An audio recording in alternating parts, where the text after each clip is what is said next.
their Uyghur, powered by Sensodyne and Women. We are ZNTV.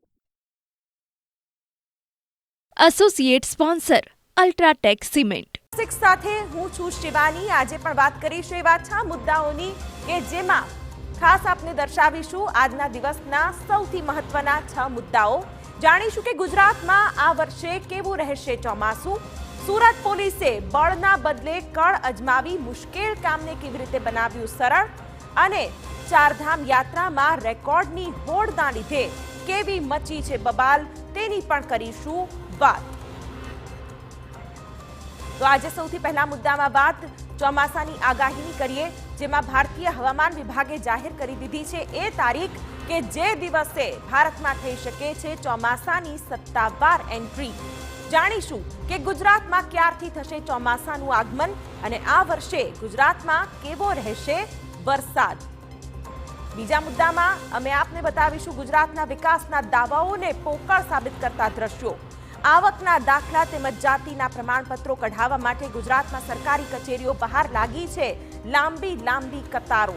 સવાલ એ છે કે હાઈટેકના દાવા વચ્ચે શા માટે સ્માર્ટ અને ઝડપી નથી બની રહી આ પ્રક્રિયાઓ. સરકારી કચેરીઓને ભલે ટેકનોલોજીના ઉપયોગમાં રસ ન હોય, પરંતુ સુરત પોલીસે આવી જ ટેકનોલોજીનો પ્રયોગ કરીને ઝડપી પાડ્યા છે નશાના ગુનેગારોને. ત્રીજા મુદ્દામાં અમે આપને જણાવીશું કે સુરત પોલીસે કેવી રીતે લીધી ડ્રોન ટેકનોલોજીની મદદ અને બ્રિજ નીચે અડ્ડો બનાવી ગાંજો વેચતા ગુનેગારોનો કેવી રીતે થયો પર્દાફાશ. ચોથા મુદ્દામાં વાત સુરત પોલીસની વધુ એક પ્રશંસનીય કામગીરીની.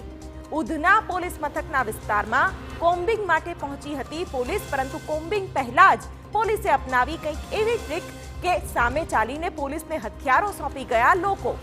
બળથી નહીં, અહીં કળથી થઈ છે કમાલ, તેની પણ કરીશું વાત. પાંચમા મુદ્દામાં વાત એક ખૂબ જ શરમજનક ઘટનાની. ફરી એકવાર લજવાયો છે ભગવો અને એક સંત પર લાગ્યો છે છેતરપિંડીનો આક્ષેપ.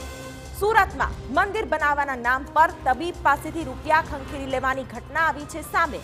આખરે ધુતારાએ કેવી રીતે બિછાવી હતી જાળ, તે જાણીને તમારા પણ ઉડી જશે હોશ. અને અંતમાં ચારધામ યાત્રાની વાત, જે રીલ્સ અને વ્લોગ્સના ચક્કરમાં યુવાનો વટાવી રહ્યા છે તમામ હદો. તંત્રએ હવે મંદિરના 200 મીટર સુધીના વિસ્તારમાં મોબાઈલ લઈ જવા પર પ્રતિબંધ મૂકી દીધો છે. પણ સવાલ એ છે કે શું હવે યુવાનોને આવશે ભાન?